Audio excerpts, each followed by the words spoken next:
Hi there, John Wilkinson and History Made Easier. This video is going to take a look at the reasoning behind Mao's Great Leap Forward, an economic plan that seemed to defy logic. So, what was Mao's thinking behind the Great Leap Forward? How did China come to rely on backyard furnaces to produce its steel? The first 5-year plan had created its own problems. Economic problems, how to advance industrialization in the consumer goods industries and applying non-Soviet technology to do so, as well as using technology to create a more efficient agriculture, the biggest challenge of all, and how to pay for it all. Social problems existed too, notably what came to be known as the 3 great differences. The difference between workers and peasants, the difference between mental and manual work, and the difference between town and countryside. The growing gap between town and countryside was the biggest issue for Mao. Not just because the standard of living was better in the main in the towns, but because better educational opportunities and better healthcare existed there too. But there was also the issue of inequality in the cities themselves, with a growing bureaucratic class, a technocratic intelligentsia, and amongst the proletariat, the skilled workers who tended to be older and who benefited from wage differentials and bonuses, and the unskilled workers and apprentices who tended to be younger. There was also a gap between permanent state workers who had more security and the temporary or contracted workers who had none and also lacked all but the barest minimum of social welfare benefits. There was unemployment and underemployment too. Finally, there were political problems to address as well.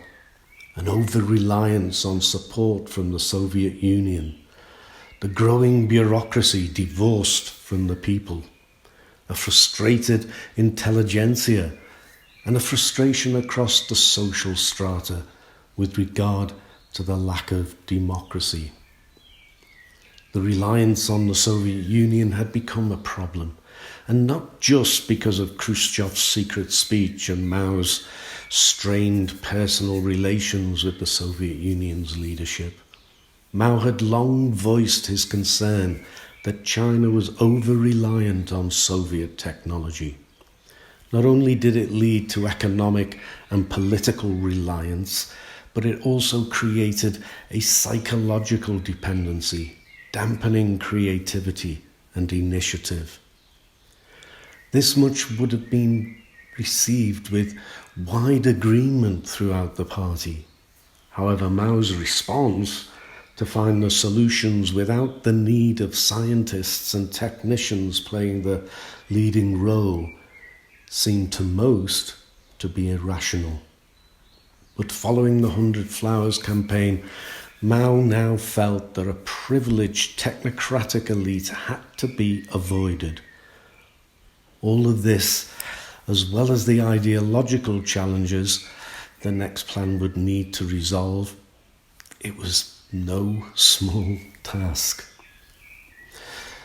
The Great Leap Forward planned to shift emphasis from capital-intensive to labour-intensive industries, from heavy industry to agriculture and consumer industries. It was referred to as walking on 2 legs, industry and agriculture developing side by side, heavy industry and light industry developing side by side too. Capital investment would continue because the development of heavy industries required it.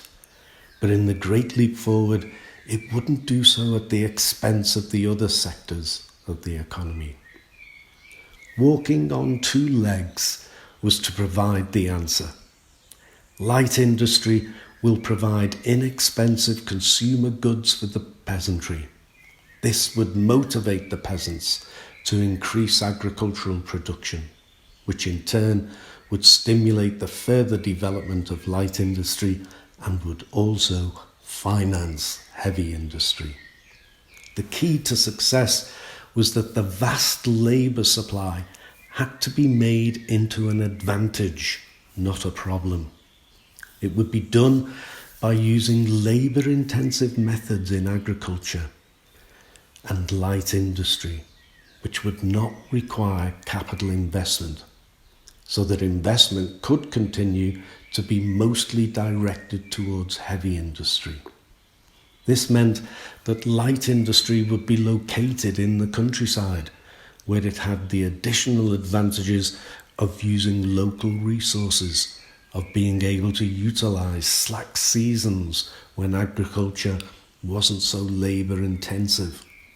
It would also have the additional benefit of raising living standards in the more backward areas.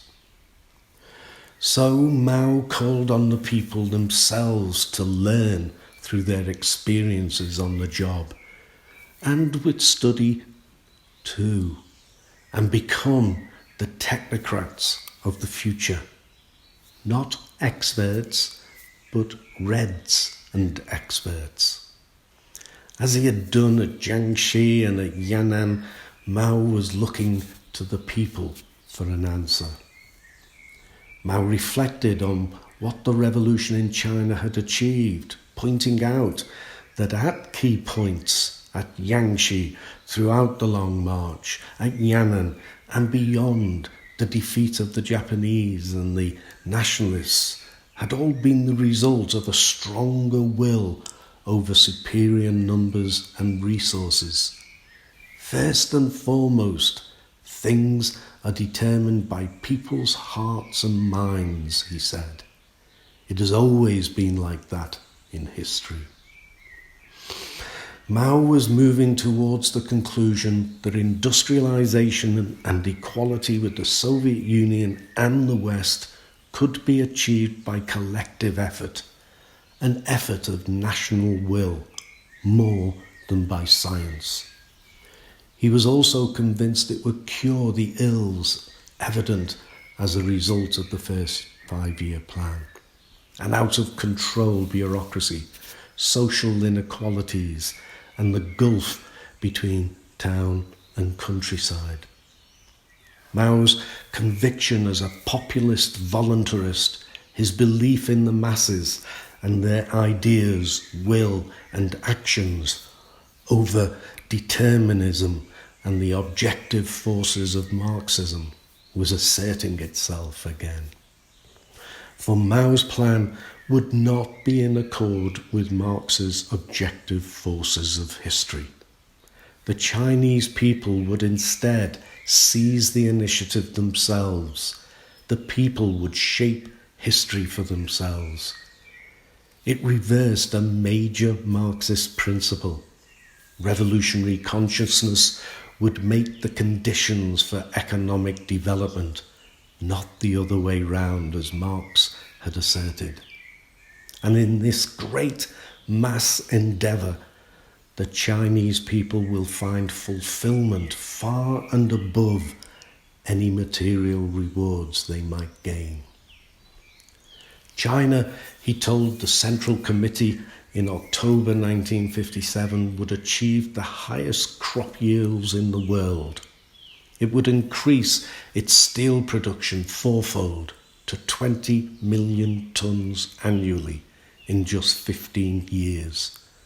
To the Russians, he boasted that China would surpass Britain in steel production in 15 years, doubling the target that had already been raised, and saying that it would also pass Britain in cement, coal, chemical fertilizer, and machine tools.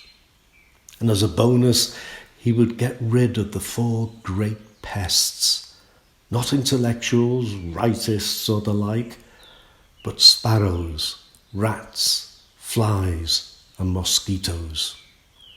China, he declared, would become a country of the four no's. No rats, no sparrows, no flies, no mosquitoes.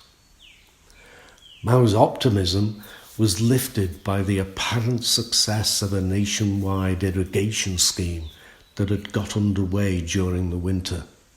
For in just 4 months, 100 million peasants had hand-dug ditches and reservoirs to enable 20 million acres of land to be irrigated. This was far in excess of the scheme's target, and for Mao, proof of what could be achieved if only they were to lift the lid, break down superstition, and let the initiative and creativity of the labouring people explode. Those doing the digging probably didn't see it that way, but Mao did. But as Michael Lynch points out in his biography of Mao, Mao was creating a paradox. China was to modernize without using modern methods. Not technology, but the physical exertion of the people. Nevertheless, his ideas were gathering shape, and at the end of 1957 he announced the notion of a great leap forward to the party. Mao assured his party comrades, "No, we are not insane," but then acted as if he was. The farce of backyard furnaces would be the outcome. So there you have the reasoning behind Mao's great leap. Was he insane? Well, I know where I stand on that question, but it's where you stand that counts. But as always, I thank you for listening. Cheers.